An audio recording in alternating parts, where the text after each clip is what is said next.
राधे राधे दोस्तों। आज की कहानी का शीर्षक है आत्मसम्मान। मधु किचन में नाश्ते का काम खत्म करके दूध उबाल रही थी। तभी उसकी सास की आवाज आई, मधु ओ मधु, मेरा गर्म पानी कहाँ है?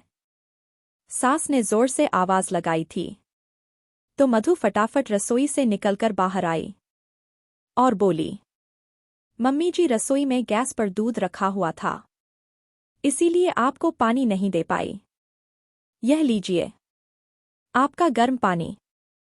जबकि वहीं पास में मधु के देवरानी गरिमा अपना फोन चला रही थी, लेकिन उसको इस बात से कोई लेना देना नहीं था।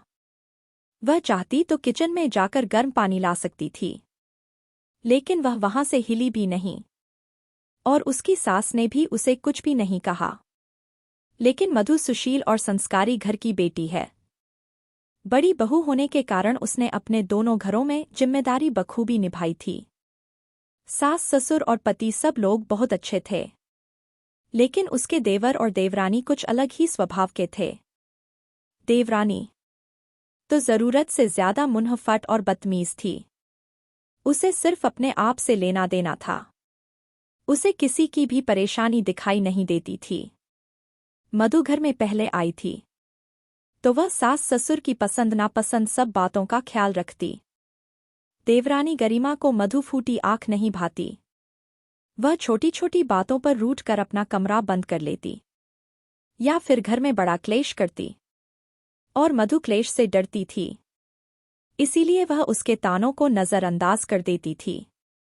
क्योंकि घर की बड़ी बहू होने के नाते उससे घर में शांति बनाए रखने की उम्मीद की जाती थी। उससे कहा जाता था कि तुम छोटी बहू की बातों को ध्यान मत दिया करो। मधु के पति दीपेश और उनके पिता दुकान संभालते थे, तो देवर अधिक जॉब करता था। बड़ी बहू मधु को एक बेटा और एक बेटी थे, और छोटी बहू गरिमा को 2 बेटियां। यूं तो सारे बच्चे दादी दादी की जान थे, लेकिन यह तो होता ही है कि पोता दादा दादी को ज्यादा प्यारा होता है। इसीलिए मधु के बेटे यानी अपने पोते से दादा दादी का बहुत लगाव था। एक दिन छोटी बहू गरिमा की 5 साल की बेटी प्रज्ञा तेल सिर में लगाने के बजाय दीवारों पर लगा रही थी। जब मधु ने प्रज्ञा को ऐसा करते देखा, तब उसने उसे प्यार से टोका कि बेटा, ऐसे दीवार खराब नहीं करते। मधु के ऐसा कहने पर प्रज्ञा ने बड़ी ही बदतमीजी से बोला, बड़ी मम्मी, यह मेरा भी घर है, आप अपना काम कीजिए। आपको क्या लेना देना कि मैं क्या कर रही हूं? उस छोटी सी प्रज्ञा के मुंह से अपना अपमान सुनकर मधु की आंखें नम हो गई। सास ने जब प्रज्ञा को अपनी बड़ी मम्मी से ऐसे बोलते सुना, तो उन्होंने भी उसको थोड़ा डांट दिया कि बेटा, यह तुम्हारी मम्मी के समान है और तुम उनके साथ ऐसी बात कर रही हो। सॉरी बोलो अपनी बड़ी मम्मी को। तभी प्रज्ञा ने देखा कि उसकी मम्मी ऊपर से नीचे आ रही थी, तो उसने नाटक करके जोर जोर से रोना शुरू कर दिया और अपनी मम्मी के गले से लिपटकर बोली, मम्मी, बड़ी मम्मी और अम्मा जी मुझको डांट रहे हैं। प्रज्ञा के बोलते ही गरिमा ने आव देखा ना ताव, बिना पूरी बात जाने प्रज्ञा की पिटाई करना शुरू कर दिया और उसे कहने लगी, क्यों करती हो यहां पर सबको तंग, जब तेरे को पता है कि यहां कोई तेरी गलती को बर्दाश्त नहीं करेगा। कोई भी तुम दोनों बहनों से प्यार नहीं करता है, तो तुम यहां पर आती ही क्यों हो? प्रज्ञा को पिटता देख मधु को बहुत दुख हुआ और वह इस सारे तमाशे की जिम्मेदार खुद को समझने लगी। उसको लगा कि अगर मैं प्रज्ञा को कुछ भी नहीं बोलती तो यह सब होता ही नहीं। गरिमा प्रज्ञा को घसीटते हुए अपने कमरे में ले गई। आज यह कोई नई बात नहीं थी, क्योंकि उसके साथ छोटी बहू गरिमा हमेशा ऐसा ही करती थी। अक्सर मधु और सास गरिमा की बच्चियों पर तरस खाकर गरिमा से माफी मांगकर उसको शांत करती। गरिमा के इसी स्वभाव के कारण गरिमा से सब डरते और वह इसी बात का फायदा उठाकर खुलेआम अपनी मनमानी करती। मधु चाहती थी कि घर में सुख शांति बनी रहे और बड़े बुजुर्गों का दिल ना दुखी हो और मासूम बच्चियों पर जुल्म ना हो। यह सब सोचकर वह अपने आत्मसम्मान का गला घोट देती। प्रज्ञा बाहर खेलती थी। लेकिन वह अपनी माँ के निर्देशानुसार बड़ी मम्मी से या उनके बच्चों से बात तक नहीं करती थी।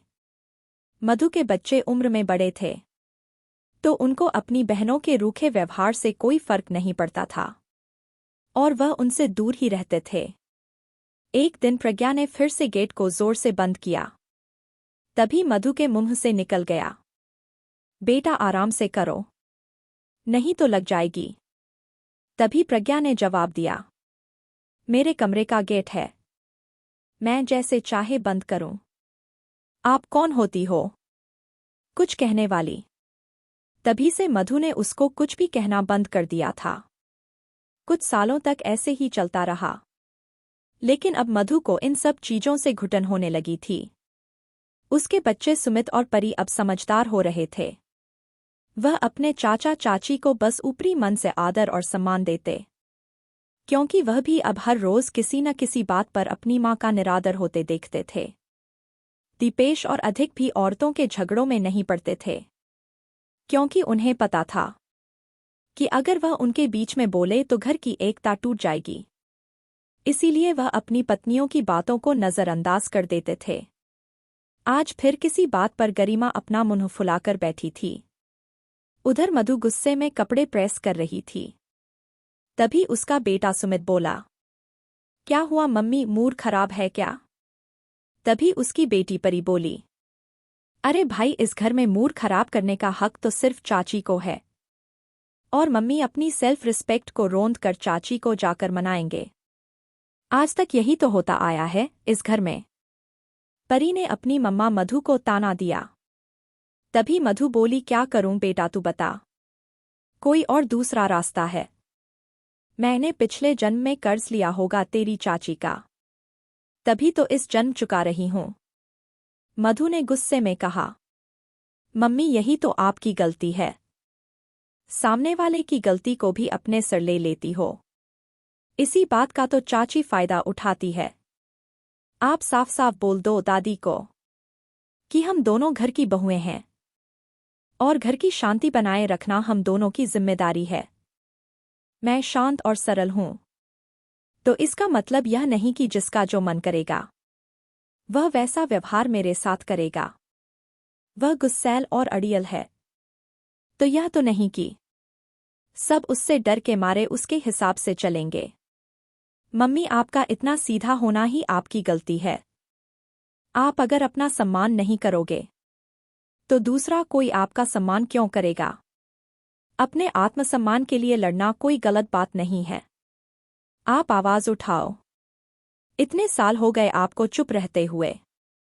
अब चाची के गलत व्यवहार पर चाचा भी तो उन्हें कुछ नहीं कहते हैं, तो आप क्यों इंतजार कर रही हो कि पापा आपके लिए स्टैंड लेंगे? अरे आप खुद स्टैंड लो और बोल दो दादी को कि इस बार मधु नहीं जाएगी मनाने के लिए। परी की बातों ने मधु की रगों में जोश भर दिया। उसको लगने लगा कि उसने अपनी 16 साल की शादीशुदा जिंदगी लोगों के हिसाब से जीने में निकाल दी। किसी को बुरा ना लगे, यही सब सोचते सोचते कब लोगों ने उसे अपने हिसाब से चलाना शुरू कर दिया। उसे इस बात का पता ही नहीं चला। आज अपनी बेटी की बातों से उसे समझ आ गया कि कोई मेरी वैल्यू तभी करेगा जब मैं खुद अपनी वैल्यू करूंगी। आज मधु ने अपनी आंखों के आंसू साफ किए और साड़ी का पल्लू कमर में खोस कर कमरे से बाहर निकली। आज उसकी चाल में अलग ही बदलाव था। तभी बेटे ने कहा, क्या बात है बहन, मम्मी का यह एटीट्यूड तो मैंने पहली बार ही देखा है।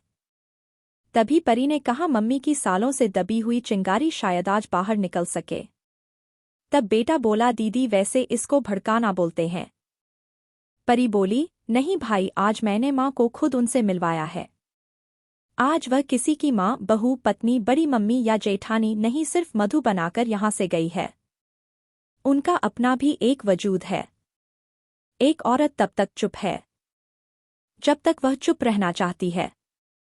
जिस दिन बात उसके आत्मसम्मान पर आ जाए तो वह दुनिया बदलने की ताकत रखती है। आज मैंने मम्मी को उनके आत्मसम्मान से मिलवाया है। मधु की सास हॉल में बहुत परेशान सी बैठी थी।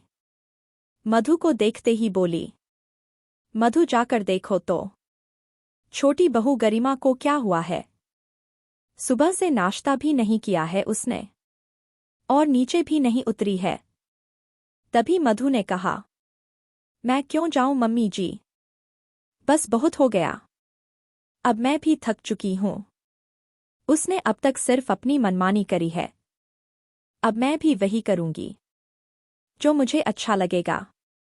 मधु की आत्मविश्वास से भरी आवाज सुनकर सास के चेहरे का रंग फीका पड़ गया, क्योंकि उन्होंने मधु से ऐसे जवाब की उम्मीद बिल्कुल भी नहीं की थी।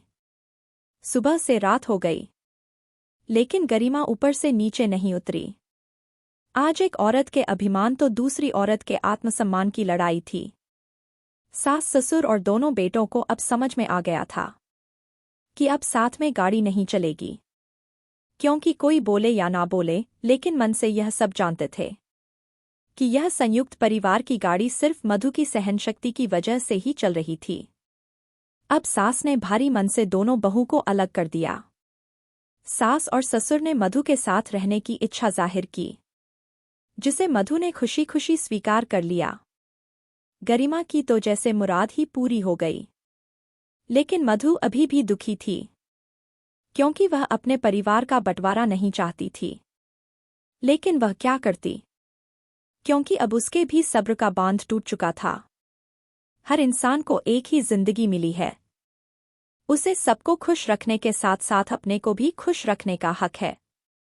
यह बात देर से ही सही, लेकिन मधु को अब समझ में आ गई थी। दोस्तों, क्या मधु ने जो फैसला लिया वह सही था या गलत?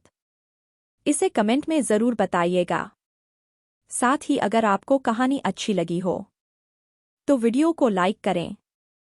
चैनल पर नए हो तो चैनल को सब्सक्राइब करें। हमारे साथ अंत तक बने रहने के लिए धन्यवाद।